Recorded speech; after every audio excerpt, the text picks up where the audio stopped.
Hi ನಮಸ್ತೆ. ತಾಯಿ ಮನೆ ಕ್ರಿಯೇಷನ್ ಚಾನಲ್ಗೆ ಸ್ವಾಗತ. ನಾನು ನಿಮ್ಮ ಪ್ರೀತಿಯ ಮಗಳು ಗಾನವಿ ಮಾಡುವ ನಮಸ್ಕಾರಗಳು. ನಾನು ಇಂದಿನ ಟಾಪಿಕ್ ಏನಂತಪ್ಪ ಅಂದರೆ, ಮಕ್ಕಳನ್ನ ಸುಸಂಸ್ಕೃತವಾಗಿ, ಬುದ್ಧಿವಂತರನ್ನಾಗಿ, ಸೌಜನ್ಯಯುತವಾಗಿ, ಉತ್ತಮ ವ್ಯಕ್ತಿಗಳನ್ನಾಗಿ ಹೇಗೆ ನಾವು ಮಾಡೋದು ಪೇರೆಂಟ್ಸ್ ಆಗಿಬಿಟ್ಟು ಅಂತ ನಾನು ಒಂದೆರಡು ಮಾತನ್ನು ಹೇಳೋಕ್ಕೆ ಇಷ್ಟಪಡ್ತೀನಿ. ಮಕ್ಕಳು ಫಸ್ಟ್ ಆಫ್ ಆಲ್ ಯಾವುದೇ ಪೇರೆಂಟ್ಸಿಗಾಗ್ಬಿರ್ಬೋದು, ಟೀಚರ್ಸಿಗಾಗ್ಬೋದು, ಅವರು ಗೌರವನೇ ಕೊಡಲ್ಲ. ಆ ಥರ ಬಿಹೇವ್ ಮಾಡ್ತಿರ್ತಾರೆ. ನಮ್ಮದೇ ನಡಿಬೇಕು, ನಮ್ಮನ್ನೇ ನಮ್ಮ ತಂದೆ ತಾಯಿಗಳು, ನಮ್ಮ ಮನೆಗಿನವರೆಲ್ಲರೂ ನಮ್ಮ ಮಾತನ್ನೇ ಕೇಳಬೇಕು ಅಂತ ಬಯಸ್ತಾರೆ. ಆದರೆ ಆ ಥರ ಬಯಸೋದ್ರಿಂದ ನಮ್ಮ ಮುಂದೆ ಅವ್ರ ಫ್ಯೂಚರ್ ಏನಾಗುತ್ತೆ, ಅವ್ರದ್ದೇ ನಡಿಬೇಕು ಅನ್ನೋದು ಅವ್ರ ಮನಸ್ಥಿತಿಯಲ್ಲಿ ಬೆಳೆದ್ಬಿಡುತ್ತಲ್ಲ. ಅದಕ್ಕೆ ರೀಸನ್ ಏನು ಅನ್ನೋದನ್ನು ನಾನು ಹೇಳ್ತೀನಿ. ಅದಕ್ಕೆ ರೀಸನ್ನೇ ನಾವು ಫಸ್ಟು ಸಣ್ಣ ಮಕ್ಕಳಿದ್ದಾಗ ನಾವೇನು ಮಾಡ್ತೀವಿ, ಮಕ್ಕಳು ಚಂದ ಮುದ್ದಾಗಿ ಮಾತಾಡ್ತಾರಲ್ಲ, ಅದಕ್ಕೆ ಏನು ಮಾಡ್ತೀವಿ ನಾವು, ಅವ್ರು ಏನೇ ಮಾತಾಡಿದ್ರು ಕೂಡ, ಏಕವಚನದಾಗ ಮಾತಾಡಿದ್ರು ಕೂಡ, ಯಾರನ್ನೇ ಬೈದರೂ ಕೂಡ ನಾವೇನು ಮಾಡ್ತೀವಿ, ಸುಮ್ಮನೆ ನಕ್ಕ ಅಂತ ಸುಮ್ಮನೆ ಆಗ್ಬಿಡ್ತೀವಿ. ಅದು ತಪ್ಪು ಅಂತ ಅವರಿಗೆ ತಿಳಿಸೋಕ್ಕೆ ಹೋಗಲ್ಲ. ತಿಳಿಸಿದಾಗ ಅಲ್ಲ ಮಕ್ಕಳು ಹೌದು ಇದು ತಪ್ಪು ಅಂತ ಅವರು ಅರ್ಥ ಮಾಡ್ಕೊಳೋದು. ಆ ಅರ್ಥನೇ ಮಾಡ್ಕೊಳ್ಳಾರ್ದೆ ಏನು ಮಾಡ್ತಾರೆ, ಅವರು ಹಂಗೇ ಬಿಹೇವ್ ಮಾಡ್ತಿರ್ತಾರೆ. ಅದಕ್ಕೆ ನಾವೇನು ಮಾಡಬೇಕು, ಅದಕ್ಕೆ ಈಗ ನೋಡಿ, ಯಾವುದೇ ಒಂದು ಪೇರೆಂಟ್ಸ್, ಒಂದು ಮನೆ ಅಂದಮೇಲೆ ಗ್ರ್ಯಾಂಡ್ ಪೇರೆಂಟ್ಸು, ಅಜ್ಜಿ ತಾತ ಯಾರೋ ಒಬ್ರು ಇರ್ತಾರೆ ಮನೆಯಲ್ಲಿ. ಅವ್ರು ಏನಂತಾರೆ, ಮಕ್ಕಳನ್ನ ಯಾವುದೋ ಒಂದು ಚಿಕ್ಕ ವಿಷಯಕ್ಕಾಗಲಿ ಕರಿತಾ ಇರ್ತಾರೆ, ಬಾ ಇಲ್ಲಿ ಅಂತ. ಅವ್ರು ಏನು ಮಾಡ್ತಾರೆ, ಕಿವಿ ಕೇಳಿಸುತ್ತೋ ಇಲ್ಲ ನಂಗೆ ಹೋಗಿಬಿಡ್ತಾರೆ. ಆಗ ನಾವು ಪೇರೆಂಟ್ಸ್ ಆಗಿ ಏನು ಮಾಡಬೇಕು, ನೋಡಿಲ್ಲಿ ತಾತ ಕರಿತಿದ್ದಾನೆ, ಅಜ್ಜಿ ಕರಿತಿದ್ದಾಳೆ, ಅಲ್ಲಿ ಹೋಗು, ಏನೋ ಕೇಳಬೇಕಂತೆ, ಹೋಗು, ಇಲ್ಲಿಲ್ಲ ಅಂದ್ರೆ ನನ್ನ ಹೊಡಿತಾರಂತೆ ನೋಡು, ಹೋಗು ಕೇಳಬೇಕು ಅಂತ ನಾವು ಹೇಳಬೇಕು. ಆಗ ಅವರು ಏನು ಮಾಡ್ತಾರೆ, ಹೌದಾ ಅಂಥೇಳಿ ಹೋಗಿ ಅವ್ರ ಪೇರೆಂಟ್ಸ್ ಮಾತನ್ನು ಕೇಳಿ ಅವ್ರು ಏನು ಹೇಳ್ತಾರೆ ಅದನ್ನು ಕೊಟ್ಟು ಬರ್ತಾರೆ. ಆಗ ಕೊಟ್ಟು ಅವ್ರು ಏನು ಹೇಳ್ತಾರೆ ಅದನ್ನು ಕೇಳಿ ಬರ್ತಾರೆ. ಬಂದಾಗ ನಾವೇನು ಮಾಡ್ತೀವಿ, ಅಕಸ್ಮಾತ್ ನಾವು ಆ ಥರ ಹೇಳಿ ನಮಗೆ ವೈಯಕ್ತಿಕವಾಗಿ ಅತ್ತೆ ಮೇಲೂ ಅಥವಾ ನಮ್ಮ ಪೇರೆಂಟ್ಸ್ ಮೇಲೂ ಏನೋ ಕೋಪ ಇರ್ಬೋದು, ಅದನ್ನು ನಾವು ಮಕ್ಕಳ ಮುಂದೆ ವ್ಯಕ್ತಪಡಿಸ್ಕೋಬಾರ್ದು. ಆಗೇನಂತಾರೆ ಅವರು, ಅಮ್ಮನೇ ಅವ್ರ ಮಾತು ಕೇಳ್ತಾ ಇಲ್ಲ, ನಾನು ಯಾಕೆ ಕೇಳಿ ಅನ್ನೋ ಮನೋಭಾವನೆ ಯಾರಲ್ಲಿ ಬೆಳೆಯುತ್ತೆ, ಮಕ್ಕಳಲ್ಲಿ ಬೆಳೆಯುತ್ತೆ. ಅದಕ್ಕೆ ನಾವೇನು ಮಾಡಬೇಕು, ಯಾವತ್ತೂ ನಮ್ಮ ಮಕ್ಕಳು ಎಲ್ಲರ ಮಾತು ಕೇಳಿಕೊಂಡು, ದೊಡ್ಡವ್ರು ಗುರು ಹಿರಿಯರು ಏನು ಹೇಳ್ತಾರೆ ಅದು ಒಳ್ಳೆಯದನ್ನೇ ಹೇಳ್ತಾರೆ, ಅದನ್ನು ಕೇಳಬೇಕು ಅನ್ನೋದು ನಾವು ಸಣ್ಣವರಿದ್ದಾಗಲೇ ಅವರಿಗೆ ಬೆಳೆಸಬೇಕು.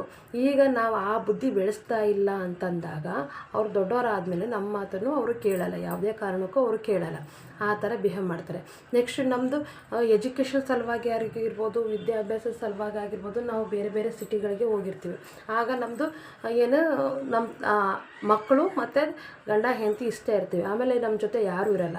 ಹಾಗಾದ್ಮೇಲೆ ಅವ್ರ ಮಕ್ಕಳಿಗೆ ಒಂದು ಸೆಲ್ಫಿಶ್ ಬುದ್ಧಿ ಬೆಳೀತದೆ. ನನ್ನದೇ ಎಲ್ಲ, ನಾನೇ ಎಲ್ಲನೂ ತೊಗೋಬೇಕು, ನಾನು ಯಾರಿಗೂ ಕೊಡಬಾರ್ದು, ಆ ಥರ ಮನೋಭಾವನೆ ಬೆಳೀತದೆ.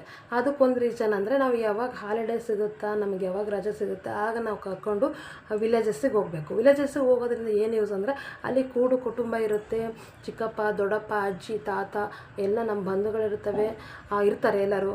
ಅವ್ರ ಹತ್ರ ನಾವು ಚೆನ್ನಾಗಿ ಮಿಂಗಲಾಗಿ, ಎಲ್ಲ ಮಕ್ಕಳು ಸೇರಿ ಚೆನ್ನಾಗಿ ಆಟ ಆಡ್ತಾರೆ. ಆಟ ಆಡಿಬಿಟ್ಟು ಅವರಿಗೆ ಖುಷಿ ಆಗುತ್ತೆ, ನಮ್ಮವರು ನಮ್ಮ ಭಾವನೆ ಬೆಳೆಯುತ್ತೆ. ಇಲ್ಲಿ ಫ್ಯಾಮಿಲಿಯಲ್ಲಿ ಮಾತ್ರ ಅಲ್ಲ, ಹೊರಗಡೆ ಕಡೆ ಜನರಿಂದ ಕೂಡ ಅವರು ಒಳ್ಳೆ ಬಿಹೇವಿಯರ್ ಕಲಿತಾರೆ. ಅವ್ರು ನಮ್ಮ ಸಂಬಂಧನೇ ಆಗಿರಲ್ಲ, ನಮ್ಮ ಕ್ಯಾಸ್ಟೇ ಆಗಿರಲ್ಲ, ಅವರಿಗೂ ಕೂಡ ಚಿಕ್ಕಪ್ಪ ದೊಡ್ಡಪ್ಪ ಅಣ್ಣ ತಮ್ಮ ಆ ಥರ ಮನೋಭಾವನೆ ಬೆಳೆಸ್ಕೊಂಡು ಹಳ್ಳಿ ಜನ ಇರ್ತಾರೆ.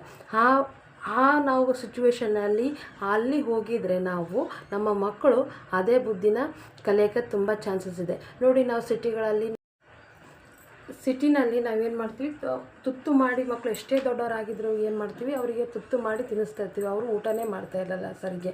ಯಾಕಂದರೆ ಅವರಿಗೆ ಆಟ ಆಡಿಬಿಟ್ಟು ಹೊಟ್ಟೆ ಹಸಿವಾಗೋದಿಲ್ಲ ಮತ್ತು ನಮಗೆ ಸತಾಯಿಸ್ತಿರ್ತಾರೆ. ಆದರೆ ನಾವು ಹಳ್ಳಿಯಲ್ಲಿ ಹೋದರೆ ಅವ್ರು ಚೆನ್ನಾಗಿ ಎಲ್ಲರ ಜೊತೆ ಮಿಂಗಲಾಗ್ಬಿಟ್ಟು ಆಟ ಆಡ್ತಾರೆ, ಕುಣಿದಾಡ್ತಾರೆ. ನೀವು ಊಟ ಬೇಕಾ, ಊಟ ಮಾಡ್ತೀರಾ ಅಂತಲೂ ಕೇಳೋದೇ ಬೇಡ, ಅವರೇ ಬಂದು ನನಗೆ ಹಸಿವಾಗಿದೆ ಊಟ ಕೊಡಿ ಅಂತ ಅವರೇ ಕೇಳ್ತಾರೆ.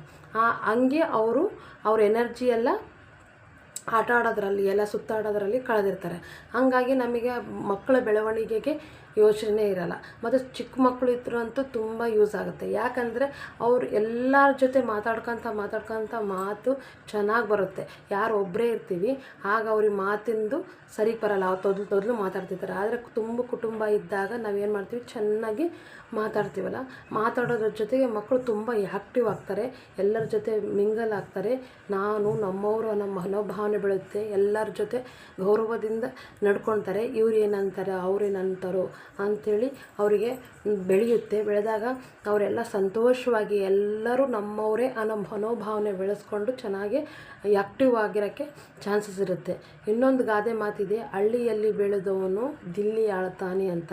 ಯಾಕೆ ಹಳ್ಳಿಯಲ್ಲಿ ಬೆಳೆದವರಿಗೆ ಏನಿರುತ್ತೆ, ಎಲ್ಲರ ಜೊತೆ ಹೊಂದಾಣಿಕೆ ಮಾಡ್ಕೊಂಡು ಹೋಗೋ ಕೆಪಾಸಿಟಿ ಇರುತ್ತೆ. ಅವ್ರು ಎಲ್ಲಿ ಹೋದರೂ ಕೂಡ ಅವರು ಎಂಥ ಸಿಚುವೇಶನ್ ಬಂದರೂ ಕೂಡ ಅವರು ಹ್ಯಾಂಡಲ್ ಮಾಡ್ತಾರೆ. ಅವ್ರ ಬಿಹೇವಿಯರೇ ಆ ಥರ ಎಲ್ಲರ ತಲೆ ಮಿಂಗಲಾಗಿ ಬೆಳೆದ್ಬಿಡುತ್ತೆ. ನಾವು ಒಂಟಿ ಜೀವನ ಅಂದರೆ ನಾವು ಅಷ್ಟೇ ಇರ್ತೀವಲ್ಲ, ಬೇರೆ ಕಡೆ ಎಷ್ಟು ಭಾಳ ಜನ ಇರ್ತಾರಲ್ಲ, ಅಲ್ಲಿ ಹೋದರೆ ನಮ್ಮ ಮಕ್ಕಳು ಹೊಂದಾಣಿಕೆ ಮಾಡ್ಕೊಳೋದೇ ಇಲ್ಲ. ಬೇಗ ನಾವು ಒಬ್ಬರೇ ಇರಬೇಕು, ನಾವು ಒಂಟಿಯಾಗಿರಬೇಕು, ನಾವು ಅಷ್ಟೇ ಇರಬೇಕು ಅಂತ ಮೆಂಟಾಲಿಟಿ ಬೆಳೆಯುತ್ತೆ. ಆದರೆ ನಾವು ತುಂಬದ ಕುಟುಂಬದಲ್ಲಿ ಹೋದಾಗ ನಾವೆಲ್ಲರೂ ಸೇರಿರಬೇಕು, ಇವರೆಲ್ಲರೂ ನಮ್ಮವರು ಅನ್ನೋ ಭಾವನೆ ಬೆಳೆಯುತ್ತೆ. ಆದ್ದರಿಂದ ಹಳ್ಳಿ ಲೈಫ್ ಹೆಂಗಿರುತ್ತೆ, ಹಳ್ಳಿ ವಾತಾವರಣ, ಅಲ್ಲಿ ಸಿಚುವೇಶನ್ಸ್ ಎಲ್ಲನೂ ಅರ್ಥ ಮಾಡ್ಕೊತಾರೆ. ಮತ್ತು ಬೆಳೆಗಳೇ ಅವು ಅವ್ರಿಗೆ ಭತ್ತ ಎಲ್ಲೆಲ್ಲಿಂದ ಬರುತ್ತೆ ಅಂತಲೇ ಗೊತ್ತಿರಲ್ಲ, ಜೋಳ ಹೆಂಗೆ ಬೆಳೀತವೆ ಅಂತಲೇ ಗೊತ್ತಿರಲ್ಲ. ಆದರೆ ನಾವು ಅಲ್ಲಿ ಕರ್ಕೊಂಡು ಹೋದಾಗ ಅದನ್ನು ನೋಡಿದಾಗ ಅವರು ಮನೆಯಲ್ಲಿ ಇರಲು ಹಿಂಗೆ ಬೆಳೀತಾರೆ, ಹಿಂಗಿಲ್ಲ ಅಂತ ಹೇಳಿದಾಗ ಅವ್ರಿಗೆ ಒಂಚೂರಾದ್ರೂ ನಾಲೆಜ್ ಬರುತ್ತೆ. ಮತ್ತು ಹಸುಗಳ ಬಗ್ಗೆ ಆಗಿರ್ಬೋದು, ಅವ್ರು ನೋಡೋದಾಗಿರ್ಬೋದು, ಬರೀ ವೀಡಿಯೋಸು ಫೋಟೋಸ್ನಲ್ಲಿ ನೋಡ್ಕೊಂಡಾಗಲ್ಲ, ನಾವು ನಿಜ ಲೈಫ್ನಲ್ಲಿ ಹೆಂಗಿದ್ವಿ. ಅಥವಾ ನೀವು ಹಳ್ಳಿಯಿಂದ ಹೋಗಿರ್ಬೋದು ಸಿಟಿಗೆ, ಆದರೆ ನೀವು ಹೆಂಗೆ ಕಾಲಹರಣ ಮಾಡಿದ್ರಿ, ನೀವು ಹೆಂಗೆ ಅಲ್ಲಿ ಜೀವನ ನಡೆಸಿದ್ರಿ, ಹೆಂಗೆ ಜೀವನ ಸಾಗಿಸಿದ್ರಿ ಅಂದರೆ ನಿಮ್ಮ ಮಕ್ಕಳಿಗೆ ಗೊತ್ತಾಗುತ್ತೆ. ಅದರಿಂದ ಹಳ್ಳಿ ತುಂಬ ಯೂಸ್ ಇದೆ. ನೀವು ರಜೆ ಟೈಮ್ನಲ್ಲಿ ಆದರೂ ಕರ್ಕೊಂಡೋಗಿ. ಇಷ್ಟ ಆದರೆ ಲೈಕ್ ಮಾಡಿ, ಸಬ್ಸ್ಕ್ರೈಬ್ ಮಾಡಿ, ಕಾಮೆಂಟ್ಸ್ ಮಾಡಿ. Thank you.